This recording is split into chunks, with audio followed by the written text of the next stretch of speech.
ಮೀಸಲು ಬಳಗದಿಂದ ಗಿಲ್ ಆವೇಶ್ ಬಿಡುಗಡೆ, ಶುಭ್ಮನ್ ವಿರುದ್ಧ ಶಿಸ್ತು ಕ್ರಮ. ಯುವ ಬ್ಯಾಟರ್ ಶುಭ್ಮನ್ ಗಿಲ್ ಹಾಗೂ ವೇಗಿ ಆವೇಶ್ ಖಾನ್ ಅವರನ್ನು ಟೀಂ ಇಂಡಿಯಾ ಟಿ20 ವಿಶ್ವಕಪ್ ತಂಡಲು ಮೀಸಲು ಬಳಗದಿಂದ ಬಿಡುಗಡೆ ಮಾಡಲು ನಿರ್ಧರಿಸಲಾಗಿದ್ದು, ಕೆನಡಾ ವಿರುದ್ಧ ಪಂದ್ಯದ ಬಳಿಕ ಭಾರತಕ್ಕೆ ವಾಪಸ್ಸಾಗಿದ್ದಾರೆ.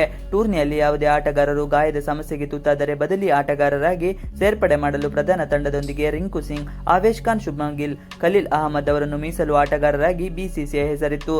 ಜೊತೆಗೆ 4 ಆಟಗಾರರು ಟೀಂ ಇಂಡಿಯಾದೊಂದಿಗೆ ಅಮೆರಿಕಕ್ಕೆ ಪ್ರಯಾಣಿಸುತ್ತಿದ್ದರು.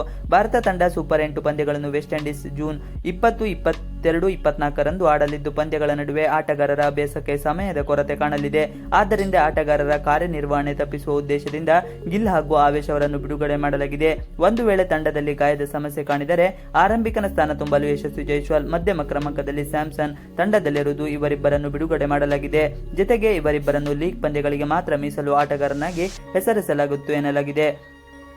ಟೀಂ ಇಂಡಿಯಾದಲ್ಲಿ ಈಗಲೇ 3 ವೇಗಿಗಳಿದ್ದು, ವಿಂಡೀಸ್ನಲ್ಲಿ ಸ್ಪಿನ್ನರ್ಗಳಿಗೆ ಹೆಚ್ಚಿನ ನೆರವು ಸಿಗುವ ಸಾಧ್ಯತೆಗಳಿವೆ. ಇದರಿಂದ ಆವೇಶ್ ಅವರನ್ನು ಬಿಡುಗಡೆ ಮಾಡಲಾಗಿದೆ. ಅಭ್ಯಾಸದಲ್ಲಿ ವೈವಿಧ್ಯತೆ ತರಲು ಎಡಗೈ ವೇಗಿ ಖಲೀಲ್ ಅಹಮದ್ ಅವರನ್ನು ಉಳಿಸಿಕೊಳ್ಳಲಾಗಿದೆ. ಗಿಲ್ ವಿರುದ್ಧ ಶಿಸ್ತು ಕ್ರಮ. ಮೀಸಲು ಬಳಗದಿಂದ ಶುಭ್ಮನ್ ಗಿಲ್ ಅವರನ್ನು ಕೈಬಿಟ್ಟ ಬೆನ್ನಲ್ಲೇ ಇದು ಬಿಸಿಸಿಐನ ಶಿಸ್ತು ಕ್ರಮ ಎಂದು ವರದಿಯಾಗಿದೆ. ಟೀಂ ಇಂಡಿಯಾದೊಂದಿಗೆ ಅಮೆರಿಕಕ್ಕೆ ತೆರಳಿದ ಗಿಲ್ ತಂಡದ ಅಭ್ಯಾಸ ಅವಧಿಯಲ್ಲಿ ಹೆಚ್ಚಾಗಿ ಭಾಗವಹಿಸುತ್ತಿರಲಿಲ್ಲ. ಜೊತೆಗೆ ವೈಯಕ್ತಿಕ ಹಿತಾಸಕ್ತಿಯ ವ್ಯಾಪಾರ ಹಾಗೂ ಉದ್ಯಮದ ಬಗ್ಗೆ ಹೆಚ್ಚಿನ ಆಸಕ್ತಿ ತೋರಿದರು ಎನ್ನಲಾಗಿದೆ.